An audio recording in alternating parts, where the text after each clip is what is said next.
사랑하는 행복한 교회 성도 여러분, 오늘은 8월 27일입니다. 우리가 이 땅에 살면서 참 어려운 일이 많이 있습니다. 기도가 요즘에 절로 나옵니다. 지금 코로나19 상황이 좀 변하고 있습니다. 한때 안정적인 그 K방역으로 인해서 이제 코로나19가 한국에서는 기승을 떨치지 못할 것이다 했지만, 또 인간적인 실수, 또 여러 가지 위험한 상황이 반복되면서 지금 상당히 고달파하고 있습니다. 가능하면 빨리 사회적 거리두기도 1단계나 또한 아니면 코로나19 자체가 없어지면 좋겠습니다. 우리가 날마다 기도해야 합니다. 하나님께서 함께 하시지 않으면 우리 인간이 아무리 과학이 발달했다 선 치더라도 하나님의 손아귀 안에 있음을 스스로 고백해야 합니다. 우리가 완벽할 수 없습니다. 또 설사 과학이 발달해서 코로나19가 물러간다고 해도 또 다른 어려움, 또 다른 극복해야 할 과제들이 산적하게 쌓여 있습니다.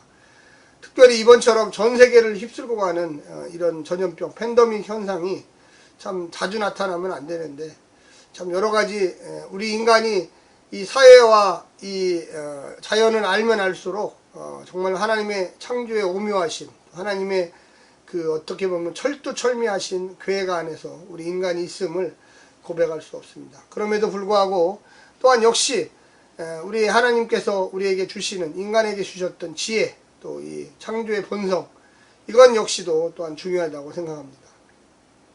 우리가 하나님 말씀을 통해서 늘 이 시대를 앞서가고 이 시대가 어느 방향으로 정확하게 갈 것인가를 예측해야만 하는 것입니다. 우리가 항상 두 가지 마음, 하나님의 말씀에 순종해야 된다는 마음과, 또 우리 하나님이 주셨던 지혜와 능력을 어디까지 사용하고 또 어떻게 사용해서 인간이 한 걸음 한 걸음 앞으로 나아갈 것인가를 고민할 수밖에 없습니다. 오늘 우리에게 주시는 하나님의 말씀은 이사야서 36장 1절부터 22절까지의 말씀입니다. 어제까지 이 34장 35장이 어떻게 보면 전반부의 끝이라고 할 수 있고요. 이 36장부터 39장까지는 BC 701년에 히스기야 시대에 하나님이 함께 하셨던 역사적 사건, 또 이 아수르의 침입에 대해서 어떻게 반응했는가에 대해서 잘 보여주고 있습니다. 역사적 사건은 중요한 이유가 우리의 삶도 늘 하루하루가 역사적 사건 아니겠습니까? 하루에도 수십 개의 중요한 이 사건들이 뉴스를 통해서, 방송을 통해서 쏟아집니다. 그 중에 우리에게 직접적으로 영향력을 미치고 있는 것도 많이 있습니다. 우리가 그런 것들을 잘 보면서 우리가 어떻게 행동하고 우리 민족이 지금까지 지혜롭게 잘 행동해 왔는데 또 이 위기와 난관을 어떻게 이끌어갈까. 과거에는 우리가 못 사는 나라에서 뒤에서 선진국들이 하는 것을 잘 보면 됐지만, 이제는 우리도 선진국의 반열에 섰습니다. 우리가 하는 행동 하나하나가 세계에 엄청난 영향을 주고 있습니다. 하나님의 말씀을 통해서 다시 한번 역사적 사건들을 생각해보는 시간을 가졌으면 좋겠습니다. 먼저 성우들이 읽어주는 말씀을 듣고 다시 오겠습니다. 히스기야 왕 14년에 아수르 왕 사네립이 올라와서 유다의 모든 견고한 성을 쳐서 취하니라. 아수르 왕이 라기스에서부터 랍사게를 예루살렘으로 보내되 대군을 거느리고 히스기야 왕에게로 가게 하매, 그가 윗못 수도 곁 세탁자의 밭 큰 길에 섬에 힐기야의 아들 왕궁 맡은 자 엘리야김과 서기관 셈나와 아삽의 아들 사관 요아가 그에게 나아가니라. 랍사게가 그들에게 이르되, 이제 히스기야에게 말하라. 대왕 아수르 왕이 이같이 말씀하시기를, 내가 믿는 바 그 믿는 것이 무엇이냐?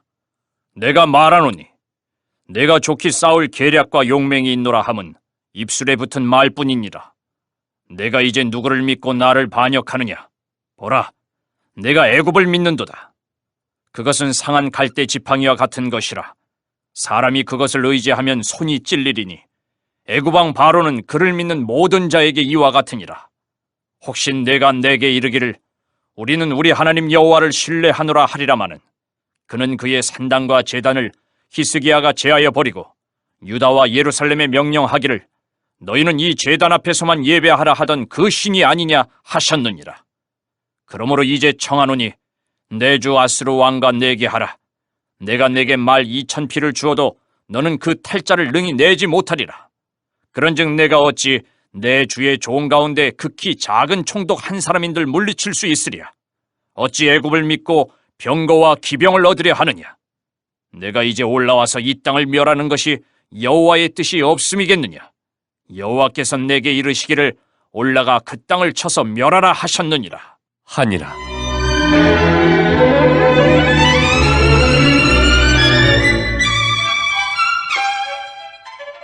이에 엘리야김과 셈나와 요아가 랍사게에게 이르되 우리가 아람 방언을 아오니 청하건대 그 방언으로 당신의 종들에게 말하고 성 위에 있는 백성이 듣는 데에서 우리에게 유다 방언으로 말하지 마소서. 하니 랍사게가 이르되 내 주께서 이 일을 내 주와 내게만 말하라고 나를 보내신 것이냐? 너희와 함께 자기의 대변을 먹으며 자기의 소변을 마실 성 위에 앉은 사람들에게도 하라고 보내신 것이 아니냐? 하더라. 이에 랍사게가 일어서서 유다 방언으로 크게 외쳐 이르되 너희는 대왕 아수르 왕의 말씀을 들으라. 왕의 말씀에 너희는 히스기야에게 미혹되지 말라. 그가 능히 너희를 건지지 못할 것이니라. 히스기야가 너희에게 여호와를 신뢰하게 하려는 것을 따르지 말라.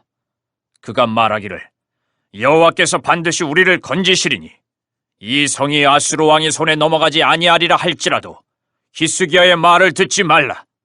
아수르 왕이 또 이같이 말씀하시기를 너희는 내게 항복하고 내게로 나아오라. 그리하면 너희가 각각 자기의 포도와 자기의 무화과를 먹을 것이며 각각 자기의 우물물을 마실 것이요 내가 와서 너희를 너희 본토와 같이 곡식과 포도주와 떡과 포도원이 있는 땅에 옮기기까지 하리라. 혹시 히스기야가 너희에게 이르기를 여호와께서 우리를 건지시리라 할지라도 속지 말라. 열국의 신들 중에 자기의 땅을 아수르 왕의 손에서 건진 자가 있느냐? 하맛과 아르밧의 신들이 어디 있느냐? 스발와임의 신들이 어디 있느냐? 그들이 사마리아를 내 손에서 건졌느냐? 이 열방의 신들 중에 어떤 신이 자기의 나라를 내 손에서 건져냈기에 여호와가 능히 예루살렘을 내 손에서 건지겠느냐 하셨느니라. 하니라.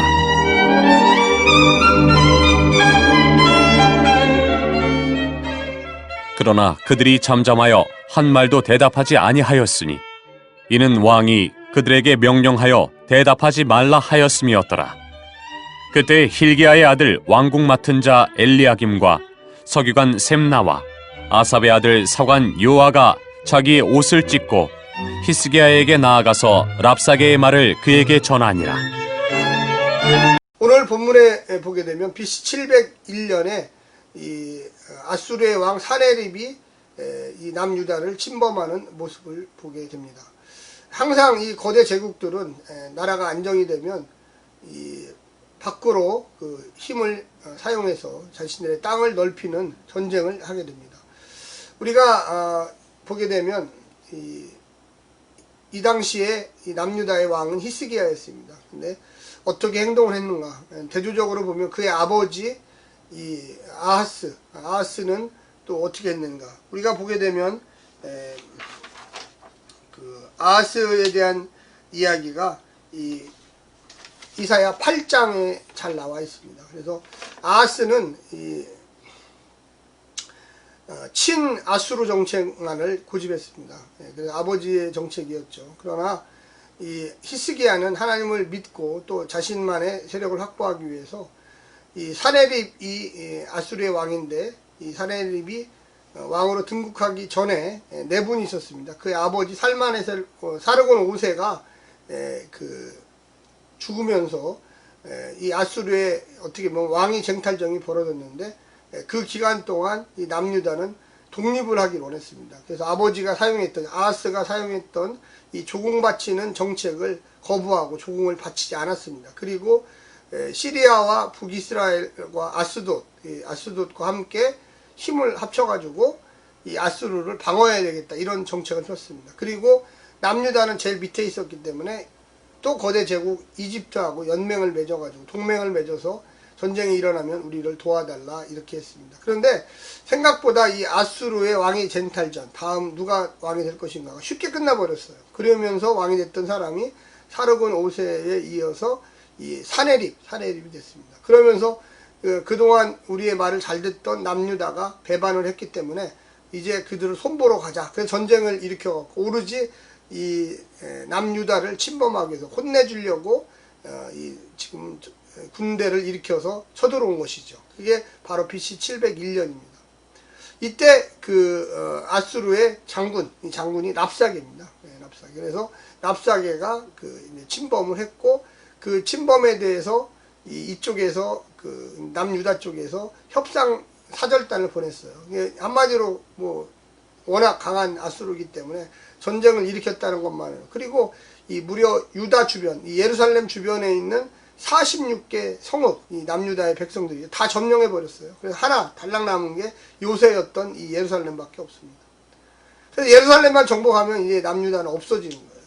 그래서 이 아수르의 왕 사네립이 랍사기의 대장군을 보내가지고, 야, 가서 이제 최후 통첩을 해라. 그리고 다 짓밟아 버려라. 이런 아주 강력한 내용이 오늘 본문에 나옵니다. 그래서 이 히스기야 왕의 협상팀이 엘리야김, 요아, 셈나 이렇게 해가지고 이 세 명을 보냈습니다. 그랬더니 이 전쟁에서는 지금 양쪽의 군대들이, 아수르와 남유다의 군대들이 성에서 지금 이렇게 대치하고 있는 거죠. 양쪽을 정복하기 위해서, 전쟁을 하기 위해서.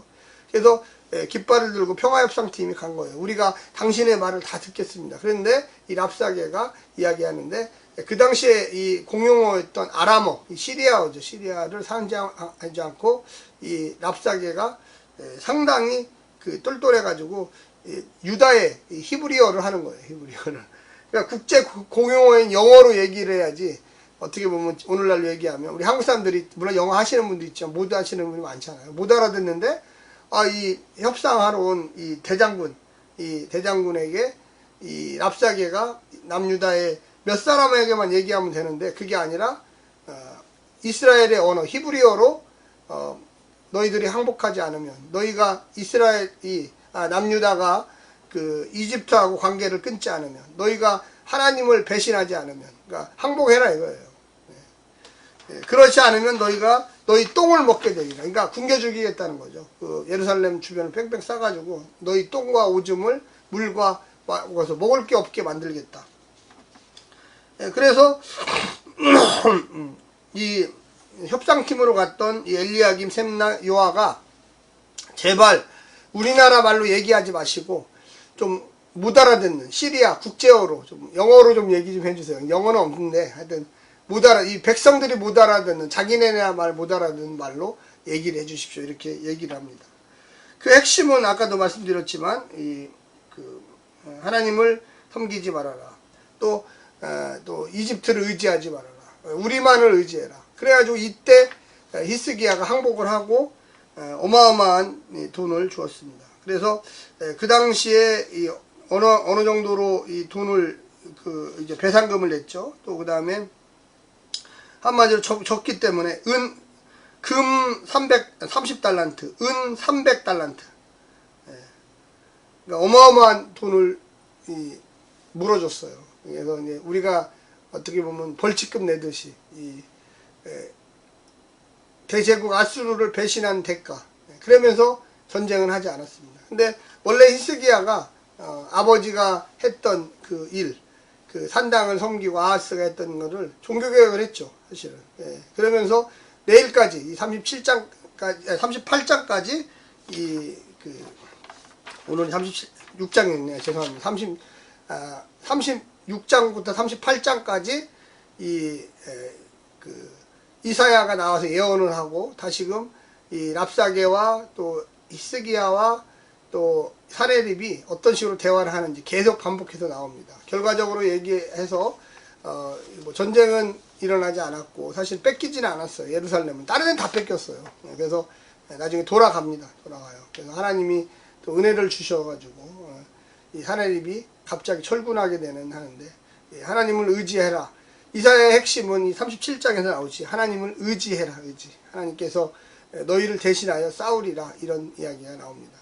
우리가 오늘 본문을 통해서 이제 좀 고민을 해야 될 게 뭐냐면은, 이런 과정을 통해서 이 아수르라고 하는 거대의 나라, 또 이 사네립의 대장군 랍사게를 통해서 이스라엘 백성들이 하나님을 의지해야 되겠구나, 하나님의 말씀을 들어야 되겠구나, 이 역사적인 어떤 사건을 어떻게 받아들여야 되는 것인가, 역사적 사건이 우리에게 어떤 깨달음을 줄 것인가, 오늘날에도 여러 가지 지금 사건들이 우리 한국 사회에 벌어지고 있습니다. 그래서 이 코로나19에 대한 이야기, 또 남북한에 대한 이야기, 또 한국 사회가 어느 방향을 향해 갈까. 지금 뭐 정치적으로는 검찰 개혁, 또 이 나라적으로는 역사 바로 세우기, 여러 가지 지금 일들이 진행되고 있는데, 뭐 우리가 전문가가 아니기 때문에 어떤 것이 옳다 그러다 할 수는 없지만 깨어 기도해야 될 건 사실이에요. 우리에게 그것들이 직접적으로 영향을 미치고요. 특별히 남북 문제 같은 경우에는 북미 간의 문제, 뭐 이런 문제들이 어떻게 방향을 설정해야 하느냐. 하나님께서 지혜를 주셔서 이 나라의 지도자들이 정말로 하나님의 뜻 가운데 잘 결정할 수 있도록 하나님께서 은혜 주시기를 간구해야 되겠습니다. 오늘은 우리나라 민족을 위해서 기도해 주시기를 부탁합니다. 샬롬.